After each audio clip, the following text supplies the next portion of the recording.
नमस्कार, स्वागत है आप सभी का एक बार फिर से आपके favourite channel sports fact real में। छुट्टियां खत्म हो चुकी है भैया, सीधी सी बात है। पीएसएल भी आ गया है और अपना खुद का आईपीएल भी आ चुका है। 17 मई को आईपीएल की फिर से शुरुआत हो रही है। पाकिस्तान के साथ जो जंग चल रही थी उसकी वजह से सस्पेंड हो गया था कुछ दिन के लिए, लेकिन अब सस्पेंड होने के बाद दोबारा से शुरू हो रहा है। 17 मई को मुकाबला खेला जाएगा चिन्नास्वामी स्टेडियम बेंगलुरु में, आरसीबी वर्सेस केकेआर के बीच में। तो तैयार है दोबारा से पैसे जीतने के लिए, तैयार है दोबारा से मैच प्रिडिक्शन से और फैंटेसी टीम से पैसे जीतने के लिए। मैं तैयार हूं, क्या आप तैयार है? मेरी छुट्टियां खत्म, आपकी छुट्टियां खत्म। हालांकि मैं कहा था, एक दो दिन कहा था, जहां पैसे जीते थे ना तो कहीं खर्च भी तो करके आने थे, तो खर्च करके आया हूं, बढ़िया से खर्च करके आया हूं। उम्मीद करूंगा कि अब दोबारा से कमाऊंगा और फिर आईपीएल खत्म करने के बाद दोबारा से कहीं घूमने निकल जाएंगे। तो इस मैच के लिए यानी कि आरसीबी वर्सेस केकेआर के बीच आपको बता दिया कि चिन्नास्वामी स्टेडियम में ये मैच होगा। कहां होगा? बेंगलुरु में। कहां होगा? आरसीबी के घर में। किसके खिलाफ होगा? आरसीबी के खिलाफ होगा। मेहमान टीम होगी केकेआर की टीम। तो भैया सिंपल सी बात है, क्या होगी इस मैच के लिए दोनों टीमों की possible playing 11, pitch report, head to head record, सब कुछ आपको बताएंगे। लेकिन टेलीग्राम चैनल तो नहीं छोड़ा ना, व्हाट्सएप ग्रुप तो नहीं छोड़ा ना, मत छोड़ना भाई। वहां पे अभी भी लोग जीतते हैं, क्योंकि सिंपल सी बात है, वहां ज्वाइन करोगे तो पैसे जीतोगे जीतोगे। इस वीडियो को लाइक कर लेना, चैनल को सब्सक्राइब कर लेना। और अब केकेआर वर्सेस आरसीबी के बीच में बातचीत करेंगे प्लेइंग 11 की, क्योंकि बहुत कंफ्यूजन है भैया, बहुत कंफ्यूजन है। कौन सा प्लेयर आया, कौन सा नहीं आया, कौन सा खेलेगा, कौन सा नहीं खेलेगा। कंफ्यूजन ही कंफ्यूजन है, सोल्यूशन कुछ पता नहीं अभी तक। इस रिपोर्ट को देखने के बाद सारे सॉल्यूशन मिल जाएंगे, सारे सवालों के जवाब मिल जाएंगे। तो चलिए बातचीत कर लेते हैं केकेआर की पॉसिबल प्लेइंग 11 के बारे में। तो केकेआर की साइड से आपको ओपन करते हुए नजर आएंगे सुनील नरेन, जो कि अच्छी फॉर्म में चल रहे थे सस्पेंड होने से पहले, और साथ में रहमतुल्लाह गुरबाज, जो एक ही मैच खेले, उसमें ज्यादा परफॉर्म नहीं कर पाए, इनफैक्ट 2 मैच खेले हैं। इसके बाद नंबर 3 पे अजिंक्य रहाणे आएंगे, जिनकी कप्तानी पे लगातार सवाल उठ रहे हैं, लेकिन बल्लेबाजी इनकी अच्छी रही है। इसके बाद अंकुरिश रघुवंशी भी आएंगे, पिछले मैच में मनीष पांडे भी खेले थे और अच्छा खेले थे, तो हो सकता है इनको दोबारा से मौका दे दिया जाए।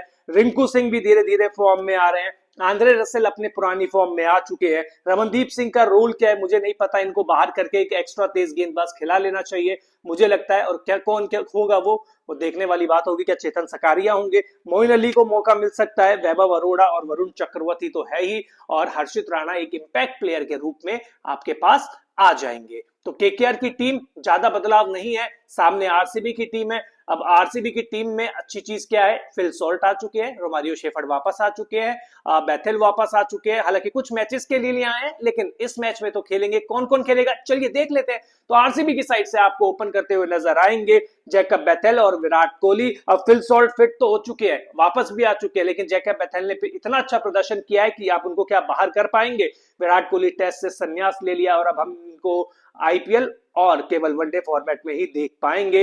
रजत पाटीदार की भी अच्छी है, बीच में लग रहा था कि ये भी नहीं खेलेंगे, लेकिन वापस आ चुके हैं। अब रजत पाटीदार तो आ गए हैं, लेकिन देवदत्त पडिक्कल पूरे टूर्नामेंट से बाहर हो गए हैं, तो उनकी जगह स्वास्तिक चिकारा को मौका मिल सकता है। हालांकि उनका रिप्लेसमेंट मयंक अग्रवाल है, लेकिन मुझे लगता है कि स्वास्तिक चिकारा को मौका मिलना चाहिए। इसके बाद जितेश शर्मा बहुत अच्छा फॉर्म नहीं रहा है, टिम डेविड बहुत शानदार खेल रहे हैं, कुणाल पांड्या भी की फॉर्म भी अच्छी चल रही है, गेंद और बल्ले दोनों से।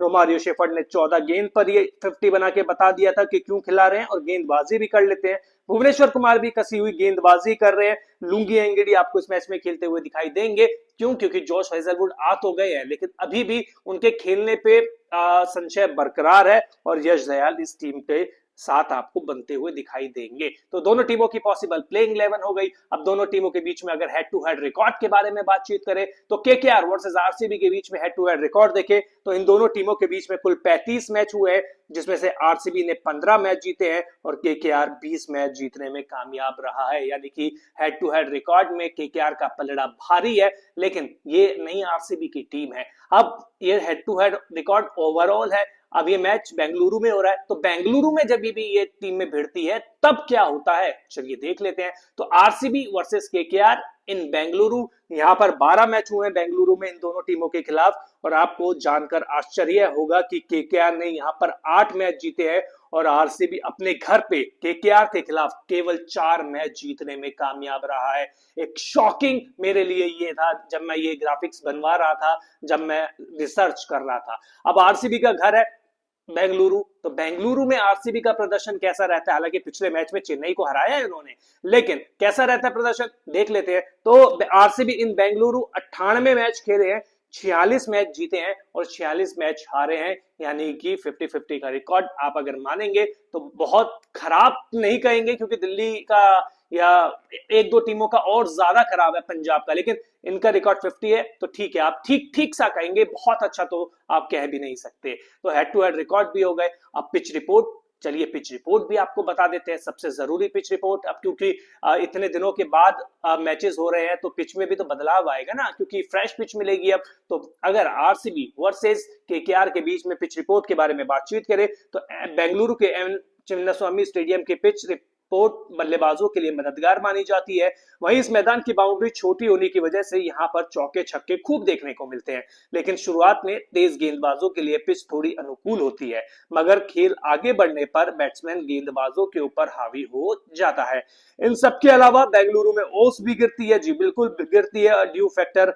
अब जिसका वजह से दूसरी पारी में बल्लेबाजी करने वाली टीम को इसका फायदा मिलता है और यहाँ पर बड़े बड़े स्कोर है वो यहाँ पर चेस हो जाते हैं। अब पिच रिपोर्ट तो आपको बता दी, लेकिन अब चेज आपको गुड न्यूज तो बहुत सारी बताई, अब एक बुरी खबर बताऊं आपको, तो चलिए बुरी खबर है वेदर रिपोर्ट। तो यहाँ पर अगर जब आरसीबी के खिलाड़ी मंगलवार को पहुंचे थे तभी भी तेज बारिश हो रही है, जिस समय अभी मैं ये रिकॉर्ड कर रहा हूं बेंगलुरु में, तभी भी अभी भी 1 घंटे पहले तक बारिश हुई है। और मैच वाले दिन यानी कि 17 मई को भी 75% बारिश की प्रिडिक्शन की गई है। तो मतलब ये है कि प्रिडिक्शन की गई है बारिश की, मैच में बारिश का खलल पड़ेगा, लेकिन अगर मैच नहीं होता है तो आरसीबी को फायदा ही फायदा है, नुकसान बिल्कुल भी नहीं है। अब वेदर रिपोर्ट भी बता दी, चाहे बुरी है लेकिन बता दी। अब बढ़िया सी फैंटेसी टीम, लेकिन ये तो केवल बढ़िया सी फैंटेसी टीम है। अच्छी टीम आपको कहां मिलेगी? टेलीग्राम पे मिलेगी, व्हाट्सएप ग्रुप पे मिलेगी, दोनों के लिंक डिस्क्रिप्शन में दे रखे हैं। कब मिलेगी? टॉस होते के साथ ही मिल जाएगी सर। प्लेइंग 11 देख लूं, कंडीशंस देख लूं, वेदर देख लूं और इंपैक्ट प्लेयर देख लूं, फिर आपको बता दूंगा कि भैया कौन सी टीम आपको बनानी चाहिए और कौन सी टीम जीतेगी मैच, वो भी बता दूंगा। तो चलिए बढ़िया सी संतुलित फैंटेसी टीम के बारे में बातचीत करें तो RCB versus KKR fantasy prediction कहती है कि विकेट कीपर में आप रहमतुल्लाह गुरबाज को ले लीजिए, बल्लेबाजों में आप विराट कोहली को ले सकते हैं, रजत पाटीदार, अजिंक्य रहाणे और टिम डेविड को ले लीजिए। ऑलराउंडर में कुणाल पांड्या है, रोमारियो शेफर्ड है, सुनील नरेन है और आंद्रे रसल को ले सकते हैं। बॉलर्स में हर्षित राणा और यश दयाल को मैं अपनी टीम में शामिल कर रहा हूं। इस टीम का कप्तान मैं आंद्रे रसल को बना रहा हूं क्योंकि फॉर्म में आ चुके हैं, और वाइस कैप्टन मैं कुणाल पांड्या को बना रहा हूं। आप चाहे तो विराट कोहली को भी बना सकते हैं, क्योंकि मैं 3-4 टीम बनाऊंगा, उसमें कम से कम 2 टीम में, एक में मेरी टीम के कप्तान रहेंगे विराट और एक में वाइस कैप्टन रहेंगे। आंद्रे रसल को मैं ज्यादातर अपनी टीम में कप्तान ही बनाऊंगा। सुनील नरेन, लेकिन यहाँ पे उनकी गेंदबाजी को ज्यादा मदद नहीं है ना, क्योंकि ओवरकास्ट कंडीशन रहेगी, स्पिन डिपार्टमेंट उतना शायद प्रभावित नहीं कर पाएगा, इसलिए मैंने वरुण चक्रवर्ती को भी अपनी टीम में नहीं लिया है। ये मैच कौन जीतेगा अब पता नहीं। एक बात बताऊं आपको, अगर आप आरसीबी के फैन हैं तो नाराज मत होइएगा, मुझे लगता है ये मैच केकेआर जीत सकती है। आपको क्या लगता है कमेंट बॉक्स में बताइए। और ये फाइनल प्रेडिक्शन नहीं है, फाइनल प्रेडिक्शन आपको टेलीग्राम पे टॉस के बाद जस्ट मिल जाएगी। वीडियो को लाइक कर दीजिए, चैनल को सब्सक्राइब कर दीजिए। बहुत बहुत शुक्रिया।